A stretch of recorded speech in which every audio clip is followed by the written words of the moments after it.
पद रत्नाकर का पाठ, पद संख्या 544, 544, पद संख्या 544।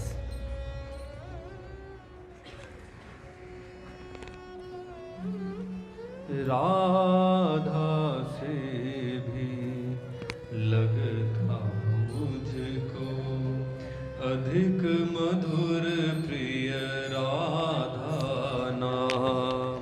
राधा से भी लगता मुझको अधिक मधुर प्रिय राधा नाम। राधा शब्द कान पड़ते ही खिल उठती अकली तमाम।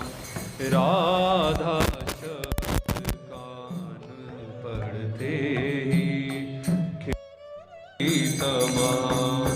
जय राधे जय राधे जय राधे जय राधे जय राधे जय राधे जय राधे जय राधे जय राधे जय राधे जय जय राधे जय राधे जय राधे जय राधे जय जय राधे जय राधे जय राधे जय राधे जय जय राधे जय राधे जय राधे जय राधे जय जय राधे जय राधे जय राधे जय राधे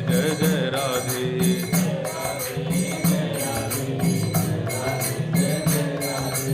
मूल्य नित्य निश्चित है मेरा प्रेम प्रपूरित राधा नाम। मूल्य नित्य निश्चित है मेरा प्रेम प्रपूरित राधा नाम। चाहे जो खरीद ले ऐसा मुझे सुना कर राधा नाम। चाहे जो खरीद ले ऐसा मुझे सुना कर राधा से भी लगता मुझको अधिक मधुर प्रिय राधा नाम। राधा से भी लगता मुझको अधिक मधुर प्रिय राधा नाम।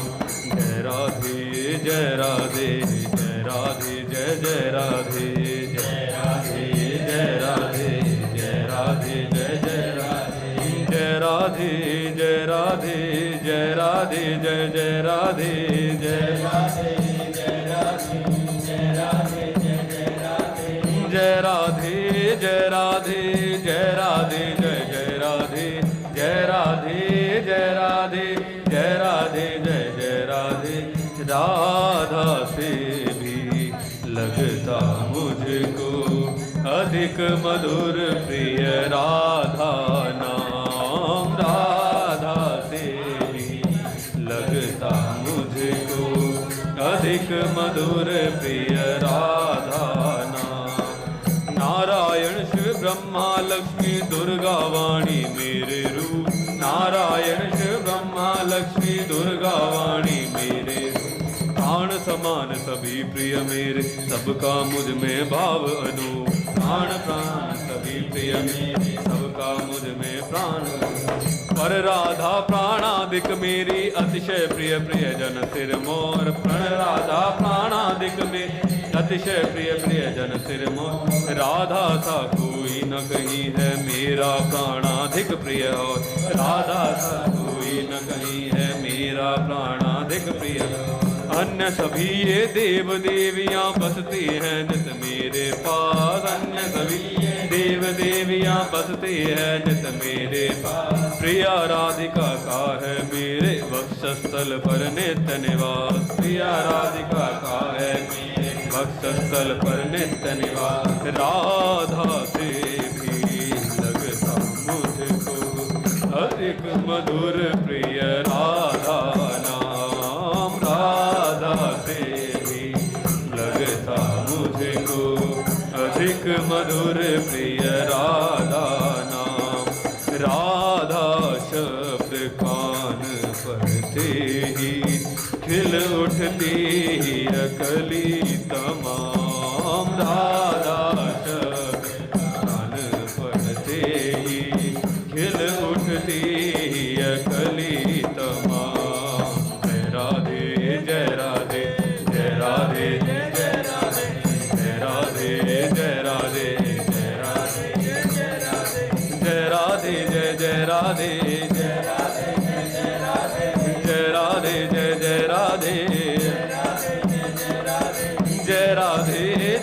राधे जय राधे जय राधे जय राधे जय राधे जय राधे जय राधे जय राधे राधा के भी लगता मुझको अधिक मधुर प्रिय राधा नाम लगता मुझको अधिक राधा नाम। बोले राधा माधव सरकार की जय। पूज्य श्री भाई जी महाराज की जय। पूज्य श्री राधा बाबा की जय। पूज्या मैया की जय। अपने प्यारे भैया की जय। पूज्य दादा की जय। भक्तवत्सल भगवान की जय। हरि बोल। बड़े सौभाग्य का क्षण है कि आज भी हमें सत्संग और कीर्तन का परम लाभ प्राप्त हो रहा है। पहले पूज्य स्वामी जी के कुछ विचार, उसके बाद एक भक्त चरित्र।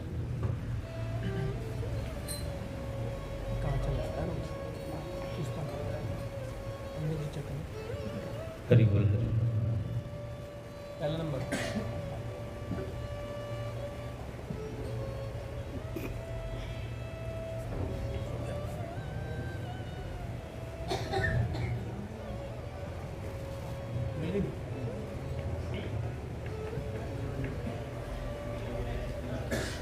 स्वामी जी महाराज कहते हैं,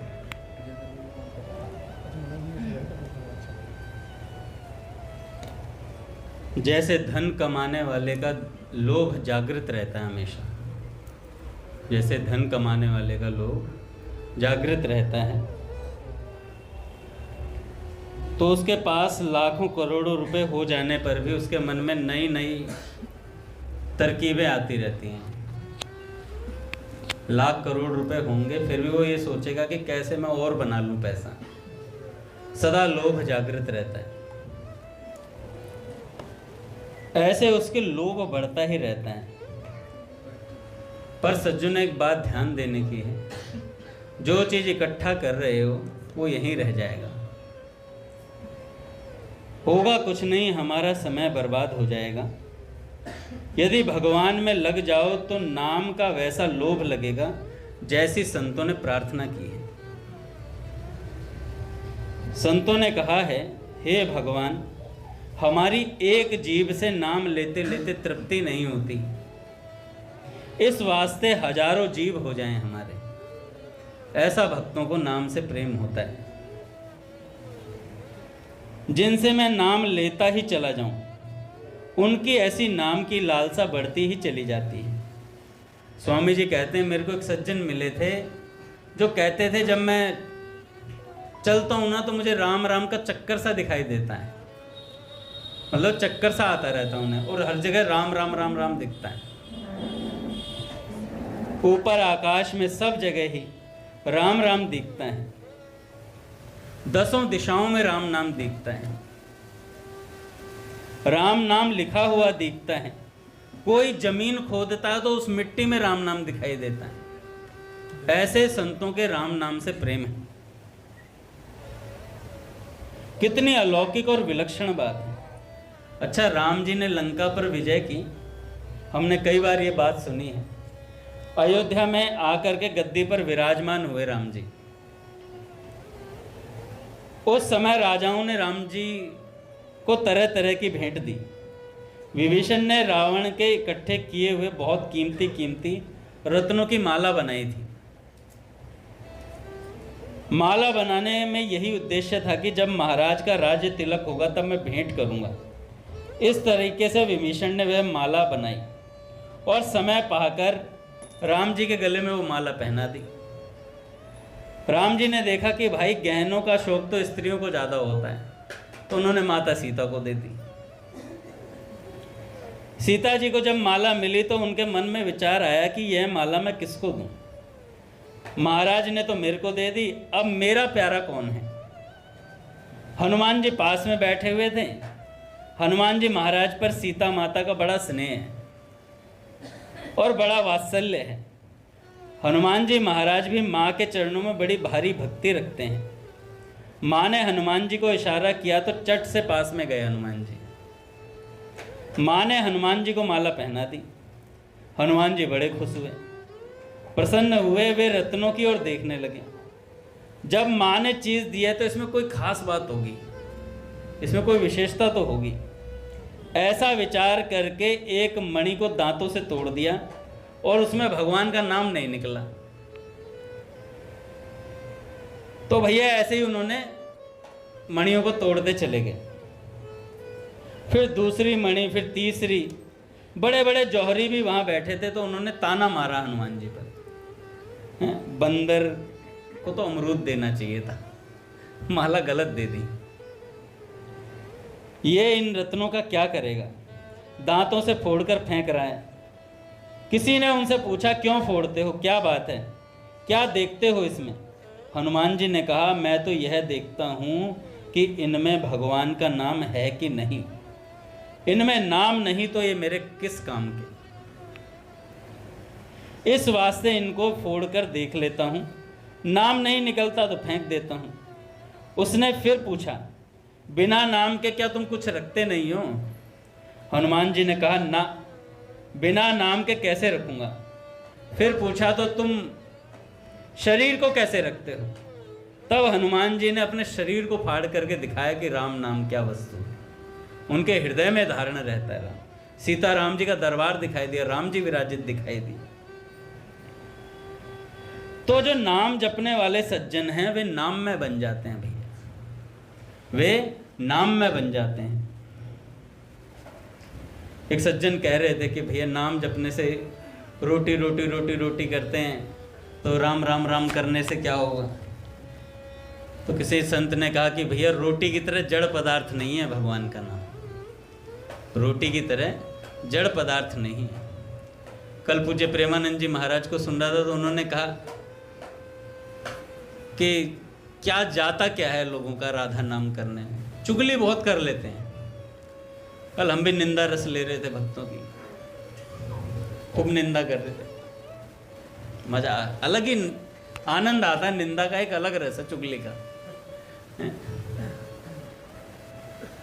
बड़ा स्वाद आता है, लेकर देखो।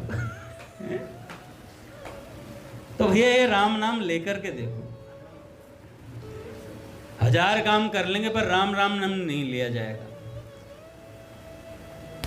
कुछ ऐसा कर दो, महाराज जी मेरे घर पे धन की बोरियां हैं, कुछ है ऐसा टोटका? सब टोटके ढूंढते फिर रहे हैं, जबकि सबसे बड़ा टोटका उनकी जिह्वा पर विराजमान है। ये सब कुछ कर सकता है, धन चाहने वाले को धन दे सकता है, भगवान चाहने वाले को भगवान दे सकता है। नाम जपत मंगल दिशि दसों, दसों दिशाओं में मंगल होता है राम नाम जपने वाले का। पर लोग जपते नहीं हैं। बड़े बड़े सत्संगी, बड़े बड़े कीर्तनकार जब उनसे जब माइक पे बैठेंगे तो नाम की महिमा ऐसे प्रवाहित करेंगे कि जैसे इनसे बड़ा कोई नाम जापक नहीं है। और जब नाम लेने की बारी आएगी तो गमले बन के बैठते हैं, सत्संग में नहीं आ पाते, कीर्तन में नहीं आ पाते। बोलने के लिए बहुत बड़ी बड़ी बातें हैं, चलो बोल भी रहे हैं, ये भी शुक्र है। कुछ देर तो अपनी वाणी को भगवान नाम की महिमा में लगाया। दक्षिण में पंढरपुर है। महाराज जी कह रहे हैं हड्डियों में नाम प्रवेश कर जाता है। वहां नामदेव जी महाराज, ज्ञानदेव जी महाराज, सोपान देव जी आदि कई नामी संत हुए हैं। बड़ी विचित्र उनकी वाणी है। वहां दक्षिण में चौखा मेला नाम के एक चमार थे। विट्ठल विट्ठल विट्ठल ऐसे भगवान का नाम जपते थे। पंढरपुर के पास ही एक मंगलवेड़ा गांव है, उसी गांव में वह रहता था। वहां एक मकान बन रहा था, उस मकान में चौखा मेला काम कर रहे थे। मजदूरी करके वह अपनी जीविका चलाता था। अचानक वह मकान गिर पड़ा। मकान बहुत बड़ा था, गिर गया और उसमें चौखा मेला दब गए। उसके साथ कई आदमी दबकर मरे। उनको उसमें से निकालने लगे तो निकालते निकालते कई महीने लग गए। उन सबको निकाला तो उनकी केवल हड्डियां पड़ी मिली। अब किसकी कौन सी हड्डियां हैं ये निर्धारित करना मुश्किल है। थोड़े दिन में तो शरीर की पहचान भी हो जाए, पर महीने बीत गए। अब चौखा मेला की हड्डियों की पहचान कैसे हो? तो शायद नामदेव जी ने कहा कि भाई उनकी हड्डियों को कान पे लगा कर देखो, जिसमें से विट्ठल विट्ठल विट्ठल नाम की ध्वनि आए, समझ लेना ये चौका मेला की हड्डियां हैं। कितने आश्चर्य की बात है कि हड्डियों में नाम प्रवेश कर जाता है। कई लोग कहते हैं ये कोई बात होती है, हड्डियों में नाम कैसे प्रवेश कर जाता है? कई बार कहते हैं ना महादेव जी बुखार प्रवेश कर गया हड्डी में, हड्डियों में बुखार घुस जाता है। तो बुखार से भी गया गुजरा है क्या नाम? ये प्रवेश नहीं कर सकता क्या हड्डियों में? तो भगवान का नाम भी हड्डियों में प्रवेश कर जाता है महाराज। अर्जुन जी महाराज हुए, कितने ऐसे उदाहरण हैं। अर्जुन जी महाराज हुए, उनके शरीर से राम भगवान का नाम निकलता था। एक दिन अर्जुन जी सो रहे थे और नींद में ही नाम जप हो रहा था। शरीर के रोम रोम से कृष्ण कृष्ण कृष्ण नाम का जप हो रहा था। नाम को सुनकर के भगवान श्री कृष्ण आ गए। उनकी स्त्रियां भी आई, नारद जी आ गए, शंकर जी आ गए, ब्रह्मा जी आ गए, सब देवता आ गए अपने अपने साजबाज लेकर के। और अर्जुन जी महाराज सोते सोते, गोपियां जब रोती हैं तो भी स्वर में रोती हैं, और जब रोती हैं तो गोपी गीत बन जाता है। फिर रुरुदुहु सुस्वरम राजन कृष्ण दर्शन लालसा। तो स्वर, रोती भी है तो स्वर निकलते हैं, गोपी गीत निकलता है। तो अर्जुन जी भी जब सोते हैं तो भैया उनके मुख से नाम निकलता है, और ऐसा नाम निकलता है जैसे कीर्तन हो रहा हो। हमारा तो होश ही नहीं रहता, और नाम तो कैसे निकलेगा? जब सो जाते हैं उसका होश नहीं रहता, जीभ तो कहाँ से कंट्रोल में रहेगी? जिसका अभ्यास होता है ना निरंतर, उसके चलता है नाम। फिर आप देखिए कौन रो रहा है?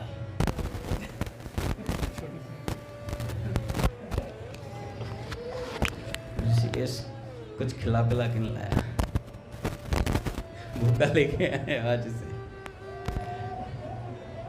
तो भैया नाम सुन करके भगवान आ गए, शंकर जी आ गए, ब्रह्मा जी आ गए, सब देवता आ गए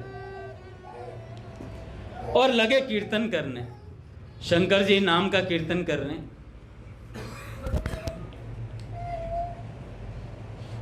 अर्जुन के तो बेहोशी में, गाढ़ नींद में भी राम रोम रोम से कृष्ण कृष्ण निकलता है।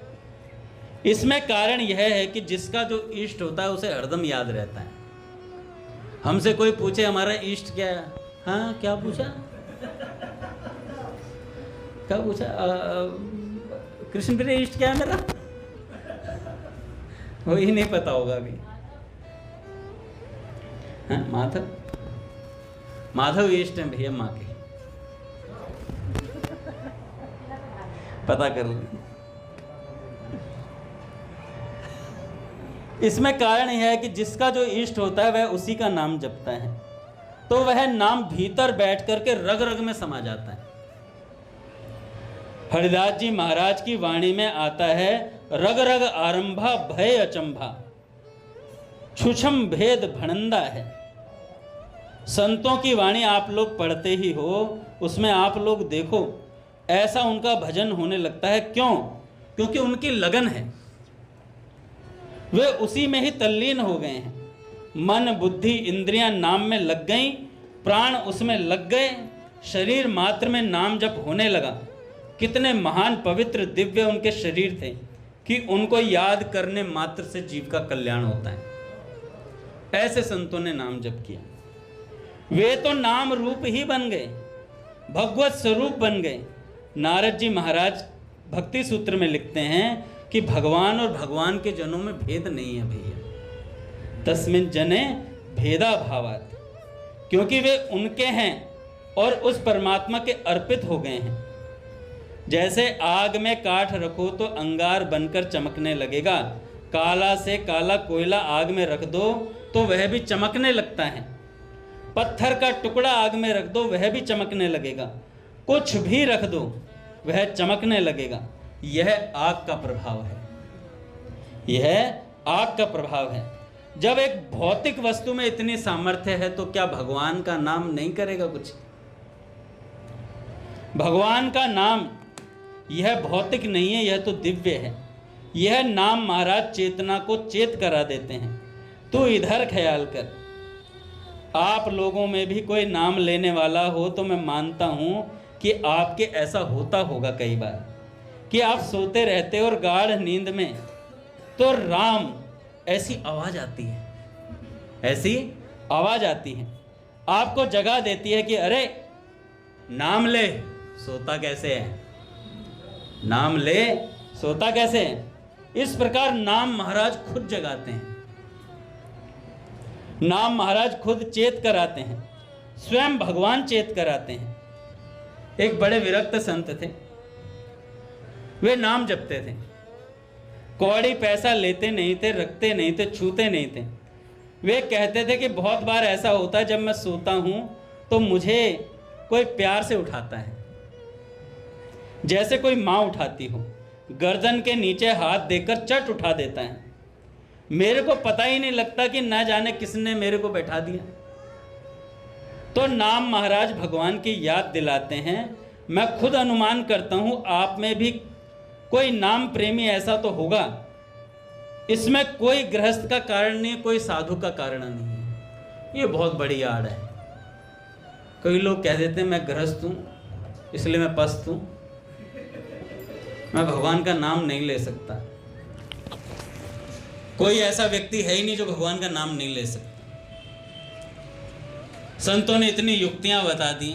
अच्छा, युक्ति बताने मुझे तो लगता नहीं आवश्यकता है, कोई ले ही सकता है। वो कोई है ऐसा बंदा जो 24 घंटे ऑफिस का काम करता हो? कोई नहीं मिलेगा ऐसा। 18 घंटे कर सकता है, 16 घंटे कर सकता है, 15 घंटे हो सकते हैं, किसी के 12 हो सकते हैं। फिर भी उसे 15-20 मिनट मिल जाएंगे कहीं ना कहीं से निकाल करके। 15-20 मिनट भी कोई राम राम राम राम राम राधा राधा राधा राधा कर ले तो उसका काम हो जाए। ऑफिस में रहकर पूरे 8 घंटे काम नहीं करते मेरे जैसे। पट खोलेंगे महाराज। श्री राम जय राम जय जय राम, जय जय राम। श्री राम जय राम जय जय राम,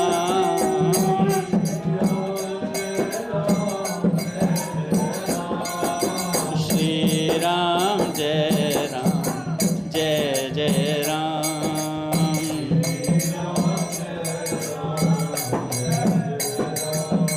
श्री राम जय राम जय जय राम,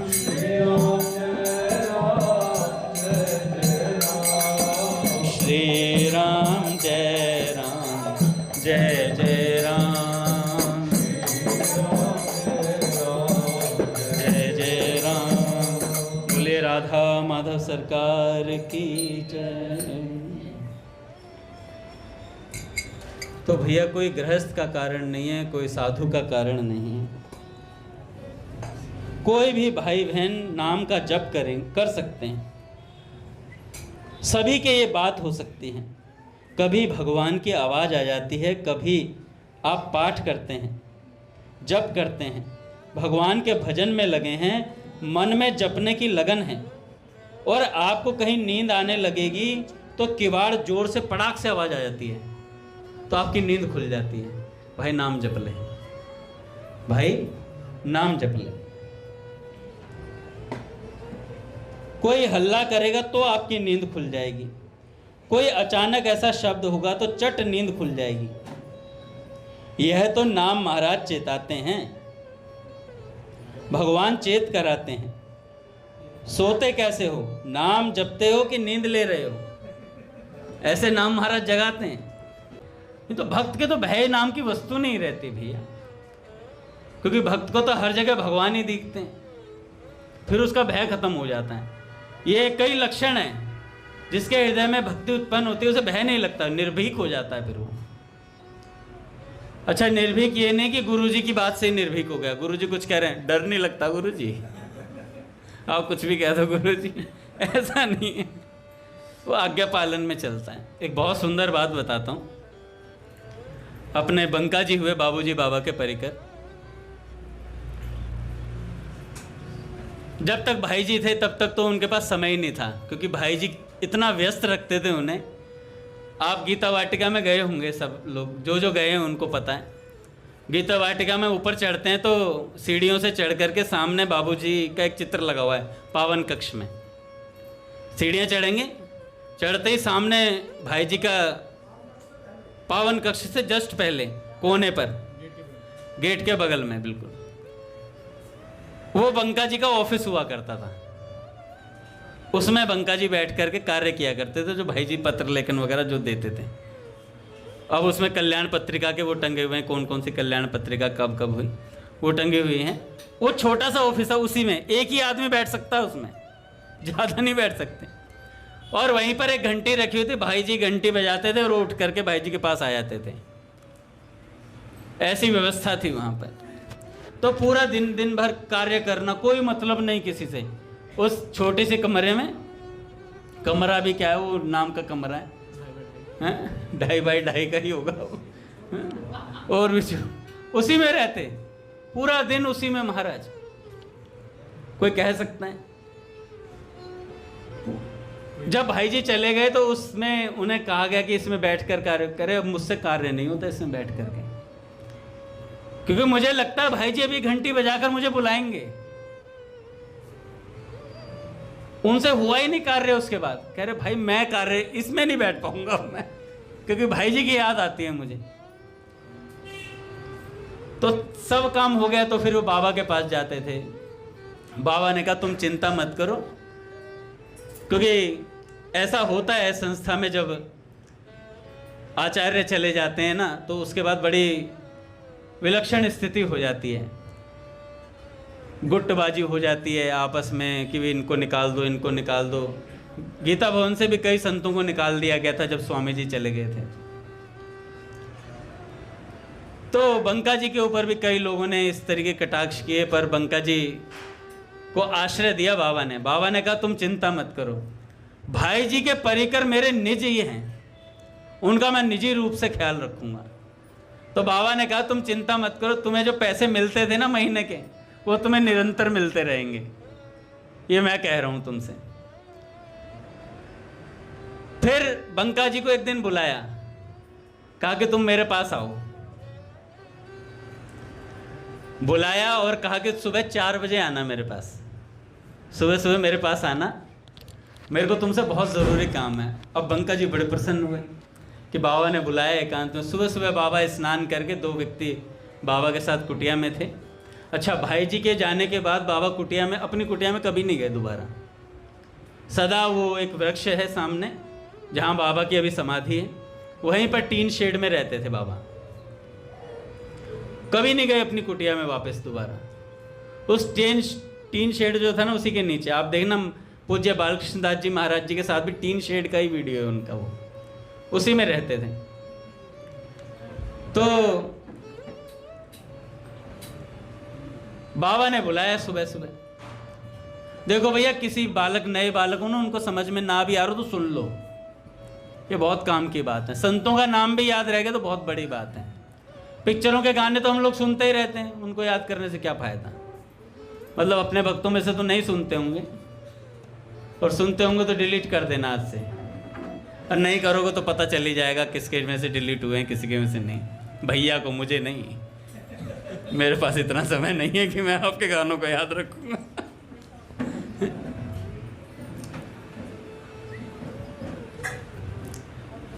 जब कोई व्यक्ति मरता है, घर में कोई मरता है, तो घर वाले क्या करते हैं आजकल? बच्चों को आगे करेंगे, पहचाना इसको, पहचाना इसको।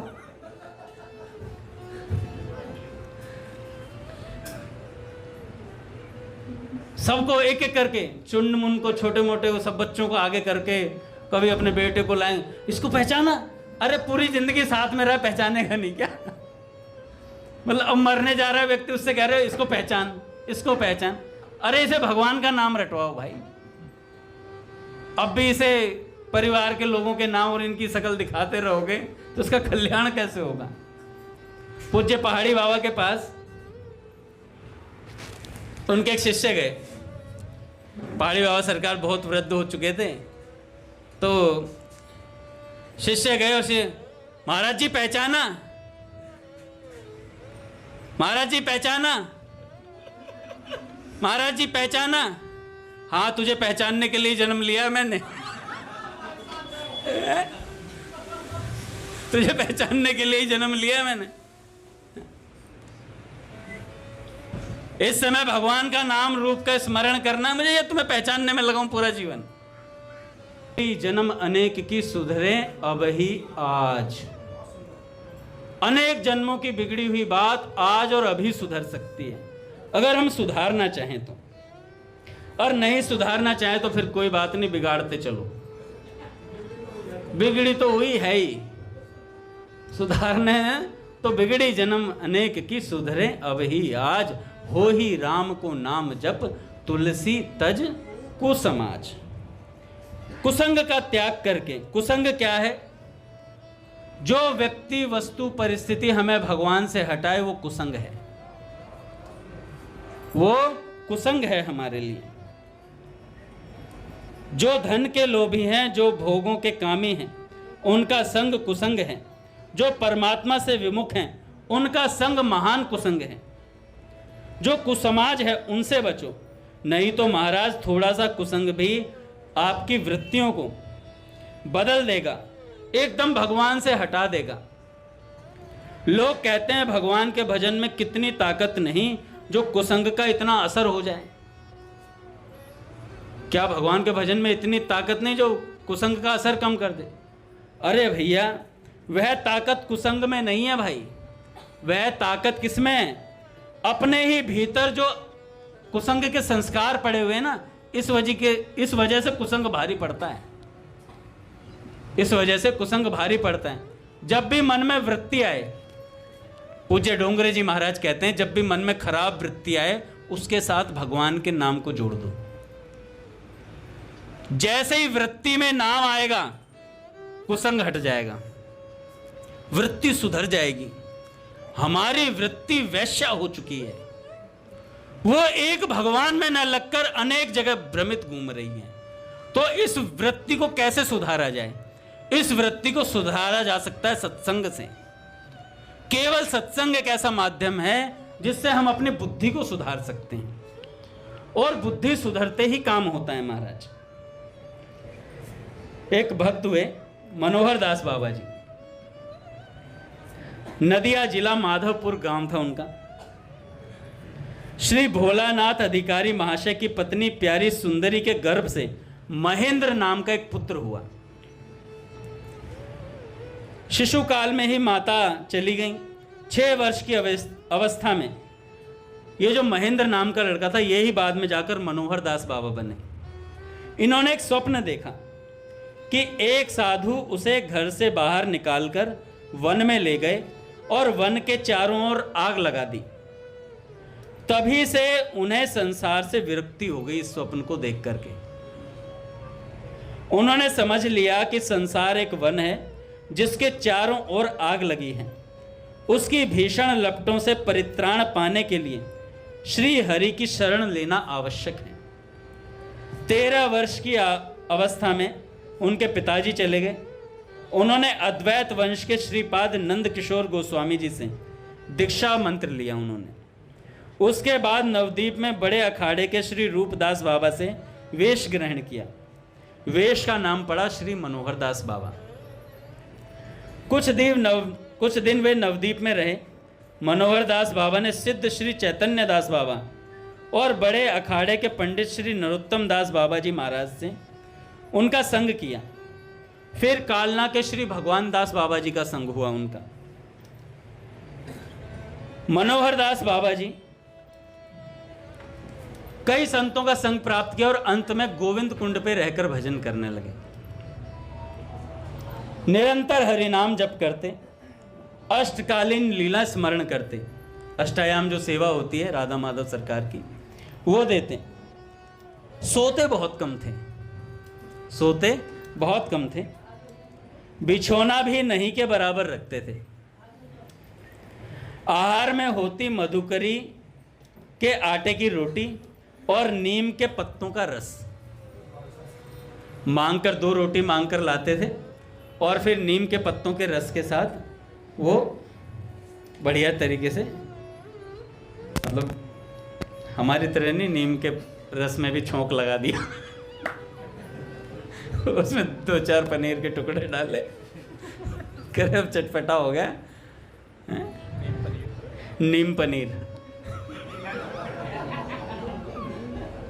नीम पनीर की सब्जी। और क्या करते, रात्रि में केवल थोड़ा सा दूध लेते थे। बाहर के जगत से कोई संबंध नहीं। एक मंदिर का निर्माण कर मदन मोहन की सेवा चलाई अवश्य, पर मंदिर की सेवा परिचालन आदि से सदा उदासीन रहे। वे लोक संग त्याग कर एकाकी समय व्यतीत करते थे, बहुत कम बोलते थे। शिष्य आदि करने की बात होती तो अस्थिर हो जाते, मतलब स्थिर शिष्य नहीं बनाते। जिसको देखते उसे दंडवत करते, सदा आत्मनिंदा करते। हम पर निंदा करते हैं, आत्मनिंदा करनी चाहिए साधक को कि मैं कितना नीच हूं, कितनी वृत्तियां मेरी खराब हैं। तो सदा आत्मनिंदा करते, किसी को चरण स्पर्श न करने देते। चरण धोते समय चरणों का जल घिसकर रज में मिला देते, कहीं कोई उस जल को चरणामृत के रूप में ग्रहण न कर ले। भजन के आवेश के कारण बाबा शरीर की तरफ तो ध्यान देते ही नहीं। मच्छरों से परेशान हो, दूसरे साधु तो कुछ मसहरी टाइप का कुछ जला लेते थे जिससे मच्छर चले जाएं, पर बाबा से कोई मसहरी लगाने को कहता तो कहते भाई क्यों, मच्छर हमारा क्या बिगाड़ता है। वह तो अधिक निद्रा आने में बाधा डालकर मुझे भजन करने में बाध्य कर रहा है, भजन करने के लिए। ये मच्छर ना हो तो भजन कम हो हमारा, मच्छर काटता तो नींद उखड़ जाती है। एक बार ब्रज में बहुत ज़्यादा ठंड पड़ी, ललिता कुंड में बर्फ तैरने लगी थी, इतनी ठंड पड़ी। बाबा के पास ओढ़ने के लिए एक फटी पिछौरी के सिवा और कुछ था ही नहीं। रात्रि में भजन करते समय उनका शरीर थरथर कांपने लगा। भजन में विघ्न होते देख उन्हें शरीर पर क्रोध आया, उन्हें शरीर पर क्रोध आया। उसी समय कुंड के बर्फीले पानी में कूद गए।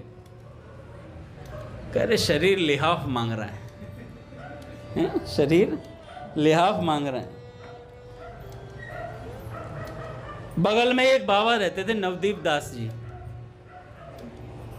उनको आवाज आई छपाक से कोई कूदा है। तो उन्होंने अर्धरात्रि में स्नान करने का कारण पूछा उनसे, मनोहर दास बाबा से। तो बोले ये देह लिहाफ मांग रहा है, रजाई मांगने लग गया है। किसी वैष्णव ने उनसे पूछा भजन में जो विघ्न आते हैं उन पर कैसे काबू पाया जाए, ये सभी का प्रश्न है। अच्छा, हम प्रश्न बहुत करते हैं, उत्तर मानते कम हैं। आप देखिएगा कितने, मेरे पास एक ग्रुप है, सुबह से शाम तक उस पर, अब तो थोड़े कम हो गए हैं जब से मैं एडमिन हुआ हूँ तो उसमें इतने प्रश्न आते हैं, इतने प्रश्न। मेरे को लगता है इतना प्रश्न करने जगह इतना नाम जप कर लिया होता तो शायद प्रश्न खत्म हो गए होते हैं। तो इतने प्रश्न, ऐसा करूं तो ऐसा क्या होगा, ऐसा कर दूं तो ऐसा होगा। अरे भजन करेगा तो सब होगा, भजन नहीं करेगा तो कुछ नहीं होगा, भजन नहीं करेगा तो कुछ नहीं होगा। अब प्रश्न करने के लिए प्रश्न करते हैं, फिर कुछ नहीं हो सकता। भजन करो, सत्संग सुनो, महापुरुषों की वाणी सुनो, सब काम होता है भैया।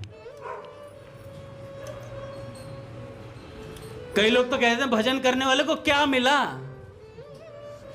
मैं कहा तुझे लगता कुछ मिला नहीं, इसलिए मुझसे पूछ रहा क्या मिला।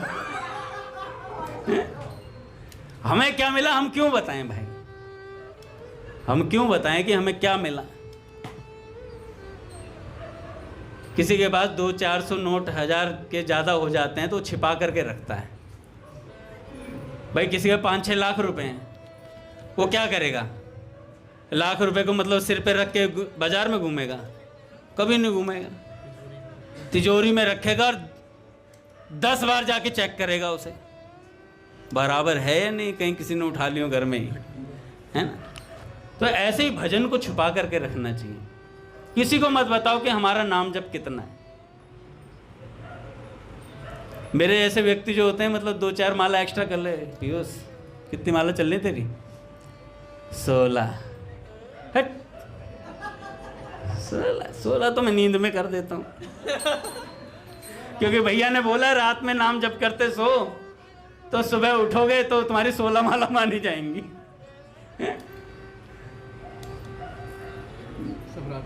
भैया ने इसलिए कहा होगा, या 8 माला जो कहा था कि नाम जब करते हो सो, तो जिससे भगवत चिंतन बने।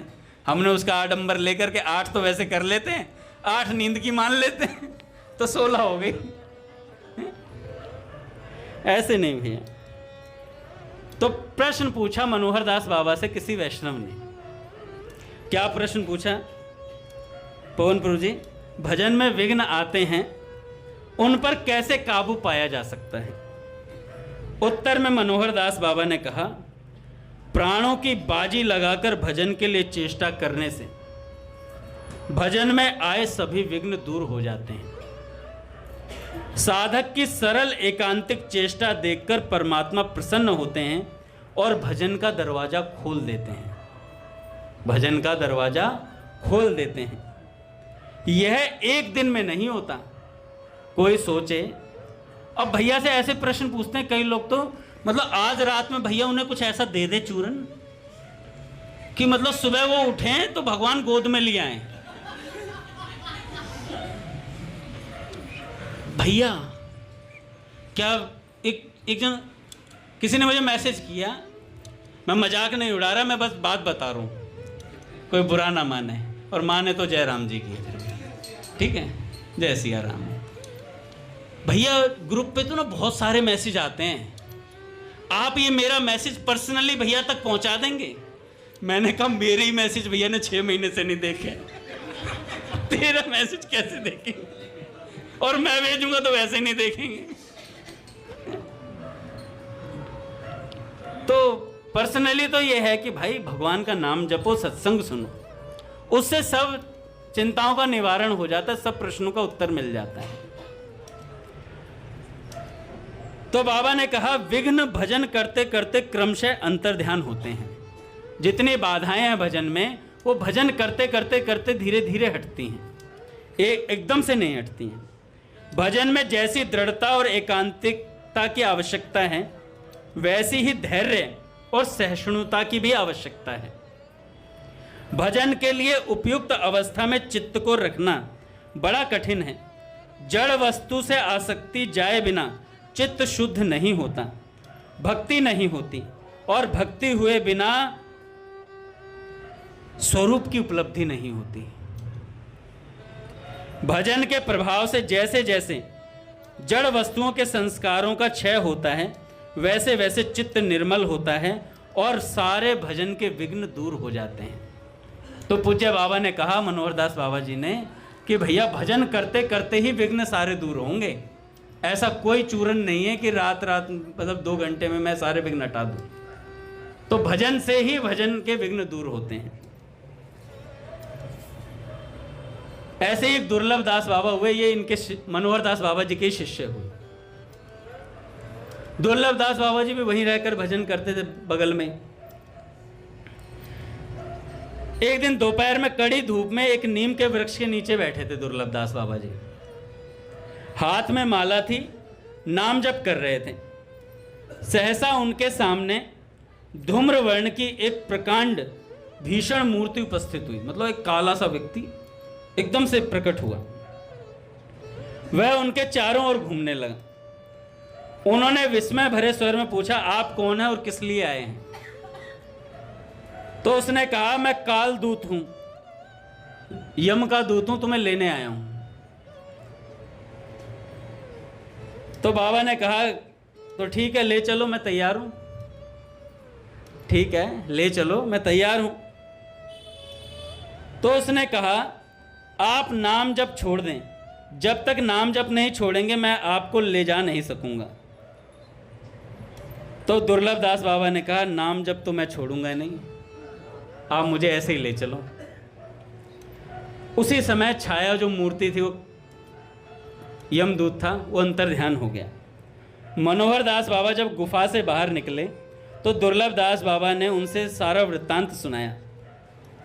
तो मनोहर दास बाबा बोले, तुम्हारा इस समय का मृत्यु योग था, तुम्हारा मृत्यु योग था, पर भजन के प्रभाव से वो टल गया, नाम जप के प्रभाव से वो टल गया और तुम्हारी आयु में वृद्धि हो गई।